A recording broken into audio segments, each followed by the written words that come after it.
Hello दोस्तों, आप सभी का स्वागत है हमारे यूट्यूब चैनल एसएससी कोचिंग पे। दोस्तों, आज है 21 अक्टूबर और 21 अक्टूबर के जितने भी मोस्ट इम्पॉर्टेंट करंट अफेयर के क्वेश्चन बन सकते हैं, सभी हम लोग करंट अफेयर के आज प्रश्न करेंगे, जो कि सभी एग्जामों के लिए महत्वपूर्ण है। तो चलिए स्टार्ट करते हैं हम लोग डेली करंट अफेयर के क्वेश्चन, ठीक है। तो देखिए, आज के पहले प्रश्न के साथ हम लोग स्टार्ट करते हैं। तो आप लोग वीडियो को एक बार लाइक शेयर जरूर कर दीजिएगा। चलिए देखिए, बीजेपी नेता गिरिराज सिंह ने बिहार में यात्रा शुरू की है, उसे नाम दिया गया है। तो केंद्रीय मंत्री हैं ये गिरिराज सिंह, ये भी आपको याद रखना है। तो बिहार में यात्रा शुरू की गई, उसका नाम क्या है? तो याद रखिएगा, उसका नाम है हिंदू स्वाभिमान। हिंदू स्वाभिमान यात्रा इसका नाम है। यह कहाँ से शुरू की गई है? तो यह भागलपुर से, ठीक ना, भागलपुर से शुरू होकर यह किशनगंज, ठीक ना, किशनगंज तक किशनगंज किशनगंज तक यह गई है, ठीक ना। तो यह आपको इतनी बातें याद रखना है। हिंदू स्वाभिमान यात्रा कहाँ पे? बिहार में शुरू की गई है, इसको आप याद रखिएगा। अगर बात की जाए बिहार की, तो बिहार के मुख्यमंत्री कौन है? तो नीतीश कुमार है, ठीक ना। नीतीश कुमार यहाँ के मुख्यमंत्री हैं, ये भी आपको याद रखना है। नीतीश कुमार यहाँ के मुख्यमंत्री हैं, ठीक ना। यहाँ की राजधानी पटना है, ठीक ना, पटना राजधानी है, ये भी आप याद रखिएगा। चलिए आगे चलते हैं नेक्स्ट क्वेश्चन पे। किस राज्य ने एससी कोटे के अंदर सब कोटा लागू करने का फैसला किया है? तो एससी कोटे के अंदर सब कोटे लागू करने का फैसला किया है, यह किस राज्य ने किया है, यह आपको बताना है। इसमें कौन सा ऑप्शन यहाँ पे सही होगा? तो देखिए, यह राज्य जो है वो हरियाणा है, ठीक ना। अभी हरियाणा के ही अभी चुनाव हुए हैं हाल ही में। तो यहाँ के मुख्यमंत्री कौन बने हैं? तो याद रखिएगा, यहाँ के मुख्यमंत्री बने हैं नायब सिंह, ठीक ना, नायब सिंह सैनी। नायब सिंह नायब सिंह सैनी, ठीक ना, नायब सिंह सैनी बने हैं, ये भी आपको याद रखना है, नायब सिंह सैनी बने हैं, ठीक ना। या इसको आप याद रखिएगा। जो इससे पहले हरियाणा है, यह हरियाणा से पहले यह कौन से दो राज्य और भी हैं? तो वो याद रखना है कि तमिलनाडु, तमिलनाडु तमिलनाडु, यह तमिलनाडु और कर्नाटक, कर्नाटक जो है, यह दो राज्य यह एससी कोटे के अंदर सब कोटा लागू कर चुके हैं, ये भी आपको याद रखना है, ठीक ना। चलिए आगे चलते हैं नेक्स्ट क्वेश्चन पे। देखिए, यूनिफॉर्म सिविल कोड लागू करने के नियमों का ड्राफ्ट किस राज्य में सीएम को सौंपा गया? सीएम को सौंपा गया। तो बताइए, इसमें कौन सा ऑप्शन यहाँ पे सही होगा? तो इसमें आपको बताना है। इसमें याद रखिएगा, इसमें जो ऑप्शन सही होगा हमारा उत्तराखंड, ठीक ना, उत्तराखंड यहाँ ऑप्शन हमारा सही होगा। यह क्या है? यूनिफॉर्म सिविल कोड, जो समान नागरिकता संहिता जो नियमावली का ड्राफ्ट तैयार किया गया है, उसे राज्य में सीएम को सौंपा गया। तो वह किस में? तो उत्तराखंड में। इसको आप याद रखिएगा। उत्तराखंड की राजधानी देहरादून है और यहाँ के मुख्यमंत्री कौन है? तो यह पुष्कर सिंह धामी है, ठीक ना, पुष्कर सिंह पुष्कर सिंह पुष्कर सिंह धामी, ये आपको याद रखना है, धामी, पुष्कर सिंह धामी है। और यहाँ के जो राज्यपाल है वो कौन है? तो राज्यपाल गुरमीत सिंह है, ठीक ना, गुरमीत सिंह यहाँ के राज्यपाल है, ये भी आपको याद रखना है, गुरमीत सिंह। चलिए आगे चलते हैं नेक्स्ट क्वेश्चन पे।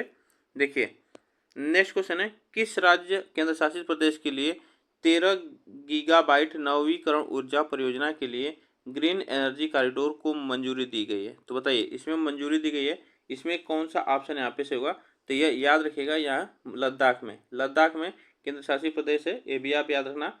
यहाँ के अगर पूछा जाए सीएम कौन है, तो यह आप याद रखिएगा, ब्रिगेडियर बाल दत्त मिश्र है।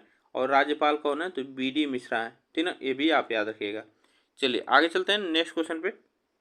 देखिए, भारत में हरी झंडी दिखाकर रवाना किया गया कोस्टा सिरेना किस देश का अंतर्राष्ट्रीय क्रूज लाइनर है? तो यह आपको बताना, यह भारत में हरी झंडी दिखाकर रवाना किया गया है, यह कोस्टा सिरेना, यह किस देश का अंतर्राष्ट्रीय क्रूज लाइनर है? तो यह आपको बताना, इसमें कौन सा ऑप्शन से होगा? तो इसमें ऑप्शन हमारा इटली से होगा, ठीक ना, इटली का यह कोस्टा सिरेना नाम है इसका, इसका इटली का यह क्रूज लाइनर है। और इटली की बात की जाए तो इटली की राजधानी कहाँ पे? तो रोम, ठीक है, इटली की राजधानी रोम है। और यहाँ के पीएम कौन है? तो यह याद रखना होगा कि जॉर्जिया मेलोनी यहाँ के पीएम है, ठीक ना, जॉर्जिया मेलोनी यहाँ के पीएम है, ये भी आप याद रखना। चलिए आगे चलते हैं नेक्स्ट क्वेश्चन पे। देखिए, वर्तमान में विश्व के दूसरे सबसे बड़े भारतीय राजकीय क्षेत्र का देश की जीडीपी में लगभग कितने प्रतिशत योगदान है। तो जीडीपी में कितने प्रतिशत योगदान है ये भी आपको बताना है। इसमें कौन सा ऑप्शन यहाँ पे सही होगा। तो यह 6.5% यहाँ जीडीपी पे भारत का योगदान है, ये भी आपको याद रखना है, ठीक ना। चलिए आगे चलते हैं नेक्स्ट क्वेश्चन पे। देखिए, हाल ही में सरकार ने समर्थ योजना वस्त्र क्षेत्र में क्षमता निर्माण योजना को कब तक बढ़ाया गया है। तो यह आपको बताना है। यह इसमें देखिए, यह समर्थ योजना जो है वस्त्र क्षेत्र में क्षमता निर्माण योजना है, तो यह कब तक बढ़ाया गया है। तो यह बढ़ाया गया 2026 तक, ठीक ना। 2026 तक इसे बढ़ा दिया गया है सरकार के द्वारा, ये भी आप याद रखिएगा। चलिए आगे चलते हैं नेक्स्ट क्वेश्चन पे। अंतर्राष्ट्रीय सौर गठबंधन का 7वां सत्र 3 से 6 नवंबर तक कहाँ आयोजित किया जाएगा। तो यह कहाँ पे आयोजित किया जाएगा यह आपको बताना है। तो याद रखिएगा, यह नई दिल्ली में आयोजित किया जाएगा, ठीक ना। नई दिल्ली में आयोजित किया जाएगा। अगर बात की जाए अंतर्राष्ट्रीय सौर गठबंधन की, तो इसमें 120 देश शामिल है, ठीक ना। इसमें 120 देश सदस्य हैं, इसको आपको याद रखना है। इसकी बात की जाए इसकी स्थापना कब हुई है। तो इसकी स्थापना 2015 में इसकी स्थापना हुई है, ठीक ना। इसको आप याद रखिएगा। चलिए आगे चलते हैं नेक्स्ट क्वेश्चन पे। देखिए, हाल ही में किस राज्य ने मैया सम्मान योजना की राशि 1000 रुपये से बढ़ाकर 2500 रुपये कर दी है। तो बताइए, मैया सम्मान योजना यह महिलाओं के लिए है, यह भी आपको याद रखना। तो यह 1000 से बढ़ाकर 2500 रुपये कर दी गई है। तो यह आप याद रखिएगा, झारखंड सरकार ने। झारखंड की बात की जाए तो झारखंड की राजधानी रांची है, ठीक ना। झारखंड की राजधानी रांची, और यहाँ के सीएम जो हैं वो कौन है। तो यह हेमंत सोरेन है। कौन है? हेमंत सोरेन, ये भी आपको याद रखना, हेमंत सोरेन, ठीक ना। चलिए देखिए, इसमें ऑप्शन जो हमारा सही होगा बी ऑप्शन यहाँ पे सही होगा। चलिए आगे चलते हैं नेक्स्ट क्वेश्चन पे। देखिए, किस बैंक ने वित्तीय सेवाओं के विस्तार के लिए उद्देश्य से हाल ही में सिंगापुर में अपनी पहली शाखा खोली है। तो वह कौन सा बैंक है जिन्होंने अपनी हाल ही में सिंगापुर में शाखा खोली है। तो याद रखिएगा, वो HDFC बैंक है, ठीक ना। यह HDFC बैंक है, और HDFC बैंक का मुख्यालय कहाँ पे। तो मुंबई में, ठीक ना। मुंबई में इसका मुख्यालय है, ये भी आपको याद रखना है। चलिए आगे चलते हैं नेक्स्ट क्वेश्चन पे। हाल ही में तट रक्षक बल ने किस तट पर सागर कवच का अभ्यास किया है। तो देखिए, यह सागर कवच का अभ्यास जो किया गया है, यह कहाँ पे किया गया है। तो यह महाराष्ट्र और गोवा तट पर, यह अभ्यास किया गया है, ठीक ना। यह भी आपको याद रखना है। इसका उद्देश्य जो वहाँ पे एक तट रक्षक बल है, वहाँ पे जो क्राइम और तूफान जो सागर में होता है, उससे यह बचाव के लिए यहाँ पे अभ्यास किया गया है सैनिकों द्वारा, ये भी आपको याद रखना है, ठीक ना। जो तस्करी होती है उसको रोकने के लिए यह अभ्यास कराया गया है, ये भी इसमें शामिल होता है, ठीक ना। तो यह सागर कवच इसका नाम है, ये भी आप याद रखिएगा। चलिए आगे चलते हैं नेक्स्ट क्वेश्चन पे। हाल ही में किस राज्य सरकार ने आर्थिक विकास को बढ़ावा देने के लिए 6 नीतियाँ जारी की है। तो यह आर्थिक विकास को बढ़ावा देने के लिए 6 नीतियाँ जारी की है, वो कौन सा राज्य है, ये भी आपको याद रखना है। तो यह कौन सा राज्य है। तो आंध्र प्रदेश, इसको आपको याद रखना है। अगर आंध्र प्रदेश की बात की जाए तो आंध्र प्रदेश की राजधानी अमरावती है, ठीक ना। अमरावती है। अगर बात की जाए यहाँ की यहाँ के जो सीएम है वह कौन है। तो यह आप याद रखिए, चंद्रबाबू नायडू, ठीक ना। चंद्रबाबू नायडू है यहाँ के मुख्यमंत्री, ये भी आप याद रखिएगा। चलिए आगे चलते हैं नेक्स्ट क्वेश्चन पे। हाल ही में किस राज्य में माई होंग चोंगबा महोत्सव मनाया गया है। तो माई होंग चोंगबा महोत्सव मनाया गया है, यह किस राज्य में मनाया जाता है। तो यह याद रखिएगा, मणिपुर में मनाया जाता है। कहाँ पे? मणिपुर में मनाया जाता है, ठीक ना।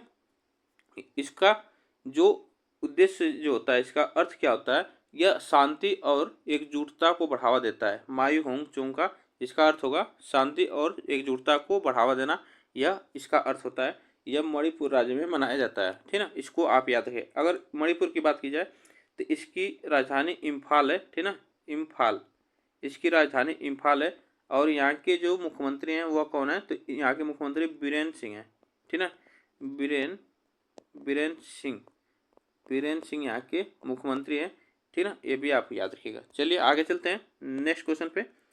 प्रधानमंत्री नरेंद्र मोदी 22 से 23 अक्टूबर को 16वें ब्रिक्स शिखर सम्मेलन में भाग लेने के लिए किस देश की यात्रा करेंगे? तो यह किस देश की यात्रा करेंगे ये भी आपको याद रखना है। तो यह रूस की यात्रा करेंगे, ठीक ना, रूस की यात्रा करेंगे, ये भी आप याद रखिएगा, ठीक ना। चलिए आगे चलते हैं नेक्स्ट क्वेश्चन पे। नवाचार के लिए प्रसिद्ध आईडेक्स योजना पहल किस मंत्रालय से संबंधित है? तो आईडेक्स योजना जो है इस किस से संबंधित है? तो आईडेक्स योजना का उद्देश्य क्या, इसका अर्थ क्या होता है, इसका मतलब क्या होता है, इसको याद रखना होगा। एक जो है रक्षा उत्कृष्टता के लिए नवाचार, इसका उद्देश्य है, इसका अर्थ है, ये भी आप याद रखना। तो यह किस मंत्रालय ने? तो रक्षा मंत्रालय ने शुरू की है, ठीक है, यह रक्षा मंत्रालय से संबंधित है, ये भी आपको याद रखना। यह आईजोडेक्स है, यह एक प्रोग्राम है, ठीक है, यह क्या है, प्रोग्राम है, ये भी आपको याद रखना, यह प्रोग्राम है, ठीक। तो इसमें ऑप्शन जो सही होगा बी ऑप्शन यहाँ पे सही होगा। नेक्स्ट क्वेश्चन पे चलते हैं। हाल ही में भारतीय रेलवे ने अग्रिम आरक्षण अवधि को 120 दिन से घटाकर कितने दिन तक कर दिया है?